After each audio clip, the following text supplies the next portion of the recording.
It's the game now connected to a public health crisis. Officials confirming someone at this Portland Trailblazers game was highly contagious with measles. The case, one of 26 in Washington. Now, a dozen schools, a Costco, and Portland's airports join a growing list of locations exposed to measles, which can be fatal. That virus can stay in the air for up to 2 hours after they've left, and if you show up in that time period, again, it's contagious.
Clark County, Washington is home to more than 6,000 public school students not vaccinated for measles.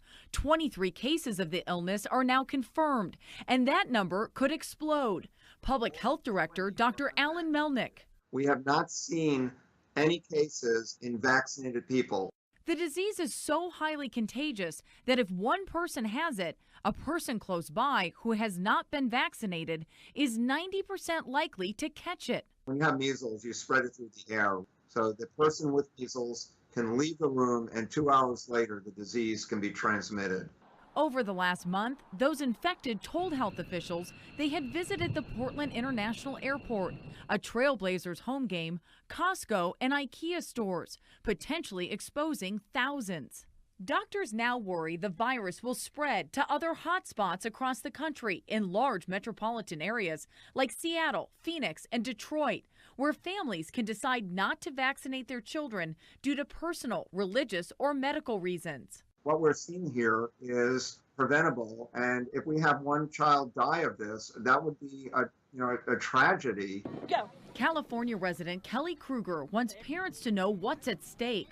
Her son Uriah contracted the illness in 2015 before getting a second dose of the measles vaccine. He was just kind of laying there lifeless for a good few days, which isn't a pleasant experience for any parent or any kid. I would not wish it on anybody for anything. A spike in measles cases in Europe has killed 37 people since the beginning of 2018. More than 41,000 have been infected. That's nearly double the number of cases all of last year. Experts blame the surge on a drop in vaccination numbers, those who are getting vaccinated. The World Health Organization calling on European countries to take action. Measles is highly infectious and can cause some serious complications, including pneumonia and liver infections. For more on that, let's go to Dr. Isaac Bogosh, infectious diseases specialist at Toronto General Hospital. Thanks for your time today. Hi, good evening. We talked about the fact, or mentioned the fact, that this has to do with fewer people, I guess, getting vaccinated. What's behind that? Well, this is a major problem. I mean, there is a lot of vaccine skepticism, not just in North America, but also in Europe and even worldwide.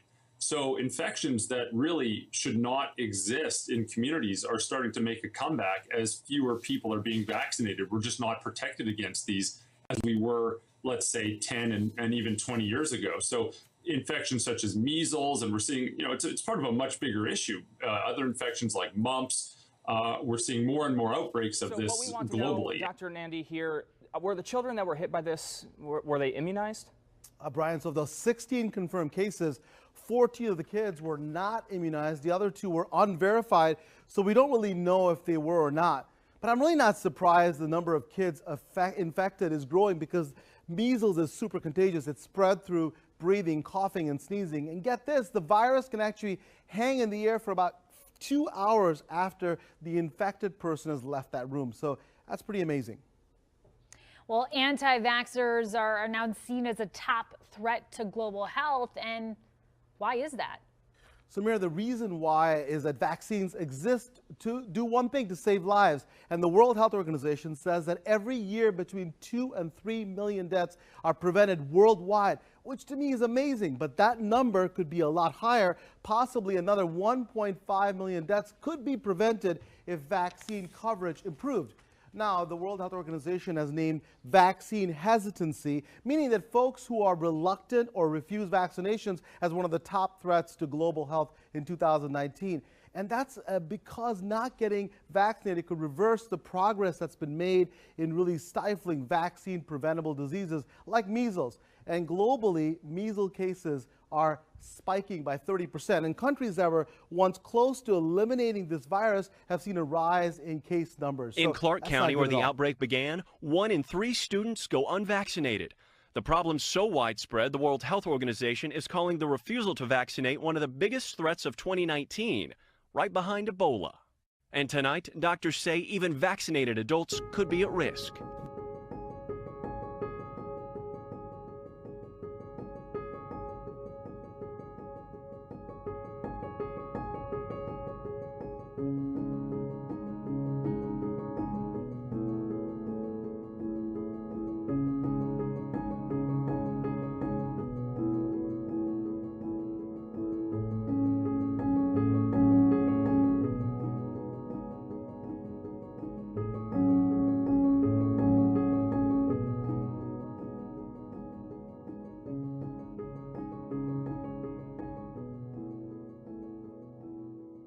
Could you live with yourself if your child got another child sick?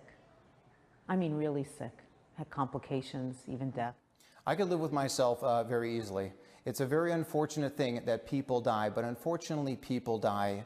And I'm not going to put my child at risk to save another child. I'm not going to sacrifice the well-being of my child. My child is pure. Dr. Wolfson followed that with numerous interviews with local television stations and national newspapers. Are you changing your opinion about vaccination, sir? So, why doesn't he want to talk anymore? Could it be that he's read the decades of scientific studies showing his position is wrong? Probably not. Is there an investigation going on? Yes, there is. Jenna Jones is the executive director with the Arizona Board of Osteopathic Examiners, the state agency that regulates those doctors. We open a complaint file, we investigate it, and then we bring it before the board for resolution. All of our cases are confidential. But we do know 2 complaints filed with the state board come on the heels of Dr. Wolfson's vocal anti-vaccine interviews and calls by other doctors saying amid this measles outbreak, anti-vaccine doctors are a public health threat. I would like to see them lose their licenses to practice. Dr. Peter Lipson is a practicing internist and a contributor to Forbes.com, who urged in a column for state medical boards to investigate and pull the licenses of physicians like Dr. Wolfson and 2 other prominent doctors who support a modified vaccine schedule, California's Dr. Jay Gordon and Dr. Bob Sears. They are doing active harm. As physicians, we are supposed to first do no harm. These doctors are creating harm. They are promoting the spread of infectious diseases, which we should have wiped out by now. This is not only bad behavior, it's dangerous behavior. Doctors Gordon and Sears both declined to speak to CNN on camera for this story, but publicly continue to say vaccines are a parent's choice, not a matter of public health. Back at Dr. Wolfson's office, the parking lot is full. His office tells us the schedule is packed with patients searching for their doctor's wise medical advice.